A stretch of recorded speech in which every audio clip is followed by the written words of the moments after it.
Você sabe o que é uma prosa? Ela narra acontecimentos que ficaram lá atrás, na memória, e quando estimuladas, trazem lembranças que nos contagiam. Fomos atrás de personagens que têm muito a contar da nossa história. Te convido, vamos juntos no Proseando Barretos, porque recortar é viver.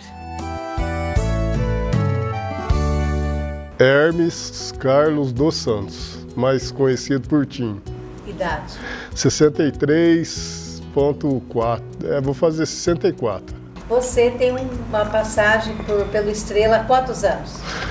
Vai dar uns 62 anos, uns 52 anos, né, mais ou menos. Lutas e glórias. Do carnaval, de várias boates, certo? E até diretoria. Meus pais foram lá. E minha mãe foi a primeira bonequinha do café que tinha esse concurso lá. Meu padrinho é um dos fundadores, acho que é o único que é vivo.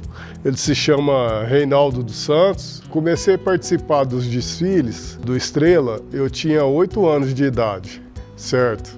Aí foi indo. Quem te levou a primeira vez? Foi meu padrinho, que os domingos eu ia para lá. E ele era presidente do clube, na época. Aí, você quer sair? Aí foi paixão à primeira vista. Ele era fundador do Carvão Nacional, que depois virou Estrela do Oriente. O que você lembra daquela época? Eu lembro que era muito bom, que na época, depois passou o seu Zé Preto, né, sendo a presidente, então a gente ficava ali perto da bateria, né? Tinha o Denga, o Luizão, uma massa lá que os caras eram bons no batuque, né? O Só Zé, no dia de desfile, ele vinha com 1 litro de uma pinga lá, sei lá o que tinha naquilo lá. A hora que chegava ali na 24 com a 19, parecia que incendiava. Aí não tinha pra ninguém, né? Ganhava carnaval mesmo. E foi indo. E eu desfilei de 68 até 77, que foi o Zumbi, depois teve um outro tema lá que eu não lembro, mas o memorante mesmo foi Zumbi, 76 para 77, né? Você chegou a ganhar? Vixe, vários carnaval, vários. Aí depois eu voltei de novo, aí teve Jubileu de Ouro, já era com Adão Ribeiro, né? Aí passou o Miltinho Sopa. Aí eu já estava fazendo mais parte da diretoria. Mas até o Jubileu de Ouro eu desfilava, hein? Tinha a ala, né, que era a ala das raízes, e aí a gente não tinha para ninguém nessa época. Ali a gente pagava para desfilar as fantasias. O povo podia estar debaixo de chuva, tudo.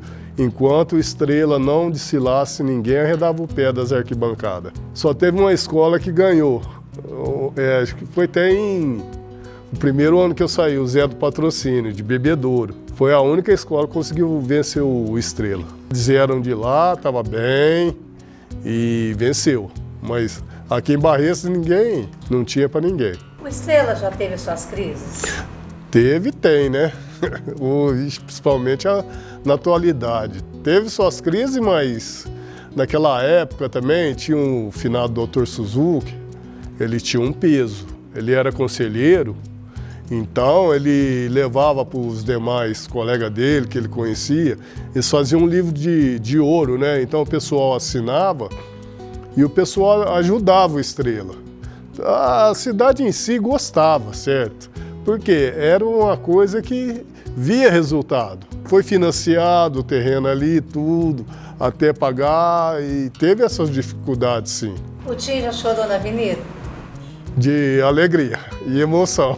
No ano do Zumbi mesmo, em 76, nossa, foi. Porque aí saiu o Rio das Pedras, Jockey, e o Paulo Hortalho foi ensaiar a bateria do Rio das Pedras. E na época ele trouxe delegado, que hoje é muito famoso lá no Rio, como Mestre Sala. Ele trouxe uma galera lá do Rio de Janeiro para desfilar no carnaval aqui de Barretos. Estrela, com todas as suas dificuldades, ganhou do Jockey. O Jockey foi o segundo e o Rio das Pedras pegou em terceiro. Diferença de meio ponto. Você vê o tanto que era concorrido. E eles davam tudo, davam fantasia, salão para você brincar às 4 noites de carnaval. E o Estrela era ali, saía quem tinha amor realmente.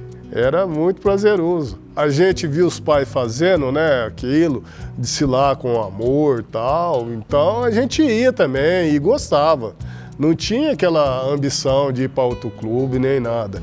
Era o Estrela ali, as matinês ali, era prazeroso. Nossa, a gente não via a hora que dava domingo, né, porque as boates lá no Estrela, na 28 lá, eram os domingos. Eu ainda sonho ver brilhar de novo, assim, pelo menos as atividades que tinha lá no clube. José Brandão Tupinambá com Y. Idade, no momento, 9,6. Vamos falar da primeira gincana, que na verdade a festa começou com uma gincana, é isso? Comemorativa, né? Foi gincana, porque a gente fazia uns bailinhos, umas coisas. Agora a primeira coisa para o público assistir foi a gincana no recinto. Foi um ano antes da festa, da primeira festa. A gincana é uma coisa normal que tem no Brasil inteiro. É uma prova competitiva com vários obstáculos, né? Provas naqueles estados. Tinha os juízes que tiravam as notas. Só para introduzir, na época, eu estava por dentro porque eu numa caminhonete ia recordando as notas dos pontos. Lá no recinto tem o parque, então tinha os obstáculos, as provas. Eram várias provas. E nessas provas tinham os juízes. E eu corria pegando as notas e entregava para a comissão julgadora. Até que saiu o resultado final, né? O competidor ia no seu carro correndo os obstáculos. Até no último obstáculo, eu pegava o último nota e levava para a comissão julgadora. O locutor na época era meu tio, Luiz Brandão. Como foi a primeira festa do peão em Barreiros? Foi no ano depois da gincana, né? Foi lembrado, depois da gincana, na nossa primeira festa, que 10 anos antes, quando foi inaugurado o recinto Paulo de Rima Correia, Mário Marcondes era o prefeito de Barreiros, homenageou o peão de boiadeiro e fez um rodeio. E os independentes, vindo aquilo, também concordaram e tal. Aí fizeram a primeira festa um ano depois da gincana. O rodeio era cavalo, não era de boi igual hoje. E outra coisa, a festa toda, para a parte noturna, era na Praça Francisco de Barretos, que o auge do ponto era o concurso de catira, que todas as cidades do Triângulo Mineiro e da região tinham o seu conjunto de catira, né? E nesse inteirinho também, não nos intervalos, apresentava as duplas famosas, caipira e sertaneja. Né? Festa do peão com shows, né? Que nessa época aí. O senhor lembra de alguma dupla? Torres Florencio e ele eram famosos na época, né? O Florencio era aqui de Barretos, da Vila Nova, né? Um dos integrantes, da Raul Torres. Eu me lembro mais porque na época eu era muito amigo do João Pacífico, né? Que ele hospedava na minha casa e eu tinha aquele sangue sertanejo, né? A respeito da turma do Grêmio e turma do União. Eram os dois clubes de realce na época. Fazia seus bailes, suas festas. A turma do Grêmio gostava muito de União para dançar, porque a União era um clube muito animado, né? Então a gente tinha aquele entrosamento, né? Graças a Deus, Barretos tem esse monumento que é o Clube dos Independentes, muito bem dirigido, graças a Deus, né? Então está nesse apogeu, que é um do cartão de visita de Barretos hoje. Né? O que o senhor fala, do começo até agora, lá do início para hoje, o senhor se sente realizado? Eu sou suspeito, que eu sou membro, né? Eu acho que só progrediu, não teve recesso, não teve nada, só foi para frente. Muito bem dirigido, graças a Deus. Até hoje, além do clube, dos independentes, a gente deve muita obrigação, muita homenagem a pessoas que não eram do clube, inclusive governadores, deputados, prefeitos. A gente tinha catira, a gente tinha mais o que o senhor lembra? Ué, catira, moda de viola, concurso de berrante, com pau de sebo, tem A parte criativa e emocionante era tudo que tinha na zona rural. A gente copiava, né? Por exemplo, uma coisa simples, para não citar vários, vou citar um exemplo. Pau de sebo, por exemplo, era uma coisa popular. Outra coisa, a festa começava, como eu repeti já, vou falar, alvorada, né? De madrugada saía no assado, o povo levantava e aplaudia, porque estava começando, era o dia da festa. Fala seu nome para mim. Marco Antônio Duarte Froner, Idade. 82 completos. Conta pra gente a história do menino do boi soberano. A história é o seguinte, naquela época, foi mais ou menos em 1950, eu morava na rua 18 com a avenida 29, bem na esquina, a casa do papai. E ali terminava o calçamento. O resto para cima, lá para o lado do Primavera, não existia o Primavera ainda, era terra, entende? Então eu fui criado assim na terra mesmo, na poeira, na lama. Nesse rumo da 18, lá para o lado do Jockey, tinha um embarcador de gado. O trem de ferro que passava trazendo gado ou levando gado para algum lugar, e tinha um embarcador. Então o gado se reunia lá, descansava para poder seguir viagem. Gado que vinha de Minas, Mato Grosso, Goiás. Às vezes o gado se estranhava, acontecia alguma coisa e acontecia o estouro. E o gado saía sem rumo. E descia aquela rua 18, passava na frente da minha casa. Eu, moleque, menininho de 8 anos de idade, via lá boi entrando quase que dentro do alpendre da minha casa, no jardinzinho, assim. E isso acontecia com certa frequência. Teve um dia, um domingo, que a minha mãe nos arrumou para a gente ir para a missa. Eu e meu irmão mais velho, o Luiz Carlos. Chegando na altura do Barjaú, que é atrás da igreja, o gado tinha estourado lá em cima e desceu rumo para a cidade. Quem conta isso a partir de agora foi o João Maitã Filho. Mas o Maitã era garçom naquela época do Barjaú. E ele conta que aqueles dois meninos, no meio daquela boiada que vinha, teve um homem comum que estava lá na rua, viu isso, pegou essas duas crianças e escondeu. Para mim era atrás de um banco de jardim, mas o Maitã conta que foi atrás de um poste. E a boiada passou, toda estourada, toda violenta, né? Foi isso que aconteceu nessa época. O homem largou as crianças, que era eu e meu irmão, foi para a missa, para o catecismo. Qual a ligação desse acontecimento com a música do Boi Soberano? Não sei se o compositor teve conhecimento disso, desse fato. Talvez tenha. Ele disse que nunca tinha vindo em Barretos antes. Ele lá da cidade dele, parece que ele era de Tanabi, ele fez essa música, mas ele nunca tinha vindo em Barretos antes. Aí ele floreia, né? Aí ele bota o Boi Soberano como salvador da criança, né? Mas eu acho que um boi, por mais manso que ele seja, ele vai estar no estouro da boiada. Então eu acho que isso aí é fruto da imaginação do compositor. A história serviu como talvez uma inspiração. Foi uma inspiração no fato de Barretos ser, naquela época, era a terra do boi, era a terra do boi, Barretos, né?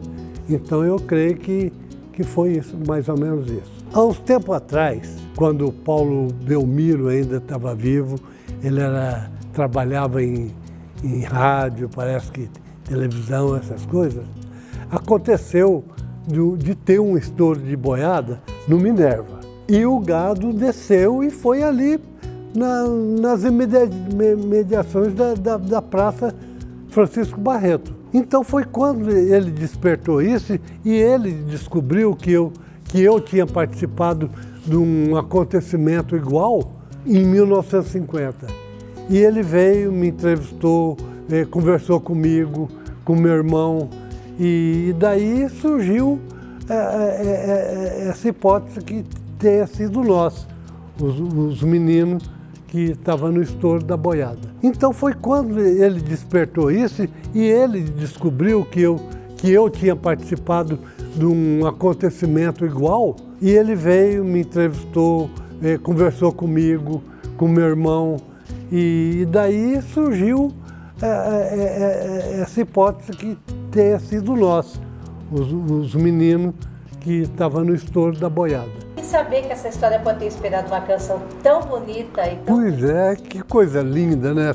Essa música e ser relacionada assim com Barretos, né?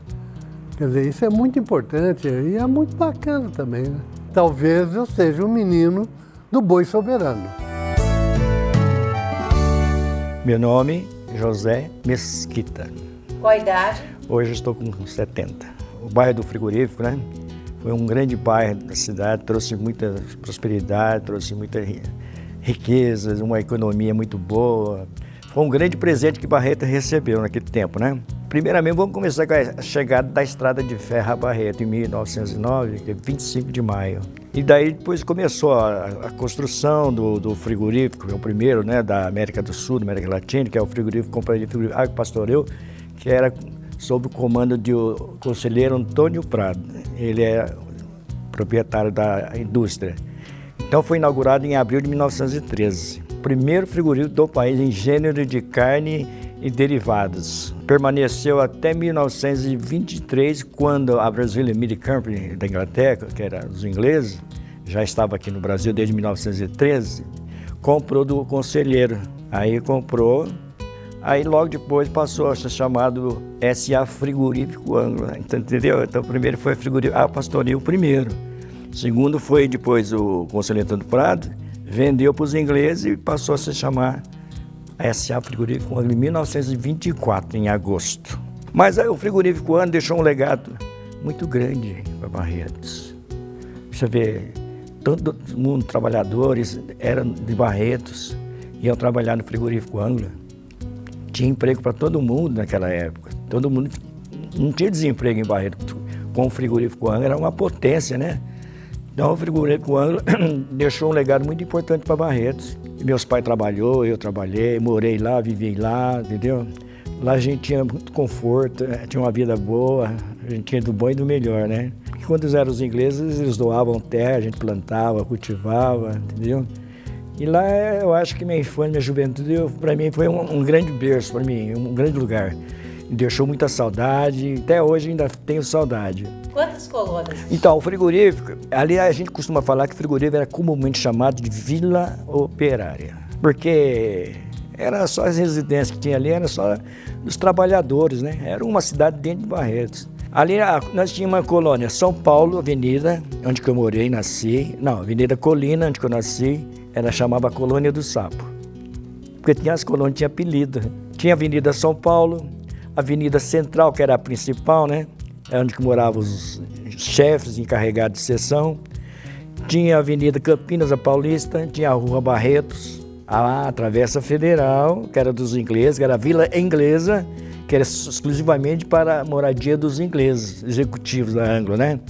Tinha o campo de golfe, até hoje ainda existe, né? Lá o clube dos ingleses, entendeu? E nós tínhamos uma escola ali também, o grupo escolar, Fábio Junqueira Fran, onde eu estudei o primário e o secundário. Tinha admissão, depois que saía do grupo escolar, fazia um ano de admissão para entrar no ginásio, entendeu? E ali era uma cidade dotada de muita coisa, tinha igreja, cooperativa, armazém, restaurante, era uma cidade completa, você não precisava vir até Barreto para fazer compra. E nós tínhamos o grande clube, né, o Clube Social Recreativo, que promovia aqueles bailes memoráveis. Quantos conjuntos bons passou por ali? Edinho Seus Brasinhos, Santa Cruz, Jordans, os Bells, Calbi Peixoto já fez apresentação lá, e vários cantores, né? Então o Frigorífico realmente deixou um grande legado para Barreto. Carnaval era animado, todo mundo ia brincar com carnaval lá, né? Então o Frigorífico tem muita história para contar. Quando eu morava lá, acontecia muita coisa boa, fim de ano, Natal, Ano Novo, né? A gente ganhava presente. né? A gente era feliz e não sabia, né? À noite, os vizinhos, né? As colônias eram geminadas, né? Os vizinhos iam tudo para as cadeiras, pegavam e iam sentar lá em frente das casas para bater papo. E aí até a meia-noite, 1h da manhã, conversando, entende? E hoje, isso ninguém faz mais, né? Os vizinhos eram todos gente boa, agradável. Como era a convivência com os ingleses? Era assim, o Clube dos Ingleses era um clube executivo, era um clube assim mais restrito, né? Fechado. Porque os ingleses tinham o clube deles, nós tínhamos o clube nosso lá embaixo, frigorífico. Lá eles faziam as festas deles, os campeonatos de golfe, de cricket, mas assim, eles não misturavam não, né? Engraçado que o frigorífico Ângulo tem muitas celebridades que passou por ali, né? O Chiquinho Scarpa, a família, a mãe deles nasceram no frigorífico. Patsy McLean Scarpa casou com o Chiquinho, não o filho, o Chiquinho pai, em 1950. Aí ela nasceu ela mais 2 irmãs, a Patsy, a Meg, a Jean e a Rose. Eram os avós do Chiquinho que vieram para cá. Aí nasceu a mãe deles. O bairro ficou lotado de gente. O Johnny Quadros foi almoçar lá com o seu Galé. Eu lembro com a visita dele, né? Foi lá, ele, em 1960, alguma coisa. Entendeu? Então tem muita história para contar. O Anísio Silva, aquele grande cantor, trabalhou na Ângulo. Um jogador famoso, não sei se você viu falar, Batatai, jogou no Batatai, depois jogou no Fluminense, depois foi para a seleção. Em 38, acho que é a segunda Copa do Mundo, era goleiro. Nasceu, trabalhou no frigorífico Ângulo. Lembra o nome? Ajusto Lorenzato. Então ali é um celeiro, um berço de muita riqueza. Tem muita riqueza. Cultural. Cultural, tem muita coisa boa que aconteceu ali, sabe? Ali era um bairro sossegado, tranquilo, não tinha briga, discussão, nada. A gente era feliz, não sabia, entendeu? A gente tinha lazer, tinha o grupo escolar, tinha tudo de bom do melhor, entendeu? E aquele riozinho lá da ponte? Então, ali tem uma história pitangueira, né? Porque ali pra cima do Pitangueira chamava o Rio Barro Branco. O pessoal gostava de fazer piquenique, nadava, ali era famoso. As crianças, adultos, gostavam de fazer piquenique nos tempos dos piqueniques. Levava lanche, guaraná, para acampar na beira do rio lá, para fazer piquenique. Era tudo no Rio Pitangueira, né? E para baixo tinha o Ponteão, hoje onde tem aquele complexo ali, né, que fez ali, né? Eu fico muito orgulhoso quando eu falo de frigorífico, né? Porque me deixa assim, era feliz, eu sabia minha juventude, brincava quando era mulher, de escola, a minha infância, né? Ali eu tenho saudade, ali tem tanta gente boa que morou ali, viu? Meu nome completo, Conceição Aparecida Ribeiro Borges. A minha idade é 84 anos. Minha profissão é funcionária pública aposentada. Era artista nas horas vagas e depois de aposentada eu me dediquei mais. Ocupo muito Uber e eu escuto umas histórias muito lindas. E a minha começou em 1940, quando eu nasci, né? Tanto meu avô como meu bisavô eram da Guarda Nacional. E meu bisavô, quando eu nasci, foi no mesmo dia dele. Ele levou um corte de vestido e falou para minha mãe: essa menina vai se chamar Conceição Aparecida. Ele me deu um corte de vestido para ela. Então minha história começa aí. A gente morou ali na Rua 4, num período que era de boiada, era corredor boiadeiro. A boiada passava por ali pela Rua 4 e pelo tamanho da gente parecia que era tudo muito alto. Então a gente, na hora que ia passar a boiada, a gente escutava o barulho, né? E já corria tinha uma cerquinha em frente à casa, com portão e tudo. A gente ficava ali para ver a boiada passar. Tinha uma vizinhança muito legal, que do lado, na esquina, morava seu Zequinha Macedo, muitos filhos, homens e só uma mulher, que era Cidinha Macedo. Do outro lado era a dona Virgínia do Lago, que era mãe de muitos filhos também, e tinha um filho dela que foi o braço direito do Juscelino Kubitschek, na época. São passagens históricas, né? Que fazem parte da história de Barretos e que a gente, sem querer, vivenciou e presenciou isso, né? A gente foi morar na Rua 22, quase na esquina da 33. Na esquina tinha uma senhorinha que chamava Dona Batistina. Eu lembro bem disso. E ela era irmã da Dona Veridiana, que era mulher do primeiro intendente de Barretos, que era o Rafael Brandão. E aí a Dona Batistina tinha 2 filhos, eu lembro. O Paulo e uma outra moça, que eu não lembro o nome, a moça na época, né? E aí ali a gente morou 6 meses, mas foi um período bem interessante também, com a vizinhança que a gente tinha, bem legal. Aí a gente veio para 25, com a Rua 10, moramos ali, continuo ali, minhas irmãs continuam ali. A rua não era calçada, né? As ruas de Barretos não eram calçadas, era só o centro que era calçado. Então eu lembro que meu pai, um ano lá, ele fez um abaixo-assinado das vizinhanças para calçar a Avenida 25, era paralelepípedo. Então a gente acompanhou a colocação desses trabalhadores, colocando os paralelepípedos na avenida, né? Então também são coisas bem legais, que é da construção das ruas de Barretos, né? E eu lembro de uma época, meu tio tinha um sítio, e ele vinha com a mulher dele a cavalo, e aí ele punha o cavalo no quintal. E eu e meu irmão, a gente era muito danadinho. E aí ele montou no cavalo e eu montei atrás. E esse cavalo disparou no quintal, e a gente abaixava a cabeça e levantava, porque tinha os arames farpados, que olha o perigo que nós passamos. Mas a gente aprontava, era uma infância muito rica de perigos também, né? E aí, essa parte aí de infância, eu não sei, deve ter muita coisa para lembrar. Mas era interessante, porque a minha mãe era muito criativa, ela tanto gostava de fazer crochê, essas coisas, cozinhava pra gente, ela que costurava pra gente, tudo. E aí eu lembro também uma vez que apareceu umas abelhas lá. Ela na hora mandou a gente achar um caixotinho e tinha erva cidreira no quintal, ela esfregou aquela erva cidreira e as abelhas vieram todas e a gente curtiu e colheu muito mel. Era assim, eram umas coisas muito criativas, as pessoas tinham que se virar e a gente participou disso tudo, né? O meu avô, ele gostava muito de tirar fotografia com a família. Os antigos gostavam muito de reunir a família toda e tirar fotografia. E onde que é hoje a exposição? Isso foi em 1942 e o meu avô punha sempre no colo o neto mais novo para tirar foto. Aí aquela família bem grande, né, dos filhos, netos dele. E aí a gente foi para esse local, que hoje é a exposição, era chamado Bosque. Ali ele reuniu, nós todos sentados, eles em pé, só meu avô sentado, com o Toniquinho, meu irmão. O Toniquinho é Antônio Ribeiro Júnior, mesmo nome do meu pai. E aí ele tirou essa foto nesse local que hoje é a exposição. E a gente tem essa foto, que ela é antecipando o local, né, da exposição.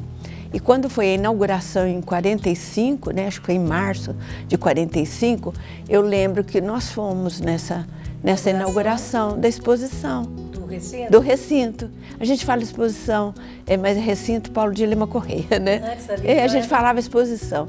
Era bosque? Recinto da exposição. Era bosque lá, a gente chamava de bosque. Tinha eucaliptos e tal. E a gente tem essa foto bem bonita. Da FEPASA, só tem muitas lembranças dali? Tenho assim, a ida de chegada de trem e de viagens também. Eu lembro assim, já com meus filhos, eu lembro uma vez de eu querer ver uma exposição na Pinacoteca do Estado e meu marido não podia ir, o Jairo. E eu falei, eu vou levar as crianças. Ele veio os 2 pequenininhos. Nossa, as minhas irmãs assim, acharam um horror eu ir para São Paulo com 2 crianças. Mas eu já tinha feito a minha programação. Eu chegava em São Paulo, e a gente ia na Pinacoteca, eu via a exposição, a gente ia para São Paulo só de trem. E era muito bom, tinha leito, né? Tinha restaurante. E a gente encontrava as pessoas no restaurante, ficava conversando, depois ia dormir, né? Eu fiz muita viagem com o Jairo, assim, de trem e fiz com meus pais também. Eu estudei. No primário, eu estudei nos grupos escolares de Barretos, eu passei pelo Santo André, que foi o meu primeiro ano. Segundo ano, eu fiz no Fausto Lex. E terceiro e quarto ano, eu fiz no Almeida Pinto. E o Almeida Pinto funcionava lá onde que é o primeiro grupo, Antônio Olímpio. Ele funcionava lá, numa parte do dia era o primeiro grupo, não chamava Antônio Olímpio. E na parte da tarde era o terceiro grupo, que era o Almeida Pinto. O ginasial, uma parte eu fiz no Maria Auxiliadora e outra parte eu fiz no Estadão. E no Estadão eu fui aluna do Osório Rocha, eu fui aluna do Dr. Jorge Abreu, eu fui aluna da Maria Carolina, da Maria Alves, da Cidinha Barcelos, da Julinha Barcelos. E as pessoas que eram vizinhas que a gente lembra, eu lembro dos nomes delas e tudo. De colegas de escola, você sabe que eu sei o nome das minhas colegas do primeiro ano, sei o nome de todas. Depois das outras classes também, eu lembro, assim, da maioria. Do período que eu formei, do normal e do ginásio também, eu lembro, assim, da classe inteira. É engraçado como a gente guarda coisas que a gente pensa que... Não sei porque, quando eu começo a lembrar, você fala, nossa, fulano, temos que o teu sobrenome e tudo. É engraçado, eu falo, que pena. Será que essa pessoa está viva? Será que não está? E eu tenho umas curiosidades assim, sabe? Mas a minha vida é isso aí. E eu procuro viver com alegria e... Dentro de tudo que a gente já passou na vida, que as partes tristes a gente deixa de lado e vão contar as alegrias, né? A gente procura viver e acho que é o que move a gente, né? Essa coisa de enxergar o bom da vida. Gostaram? Quantas histórias, quantos relatos, quanta prosa. Esse é o Proseando Barretos.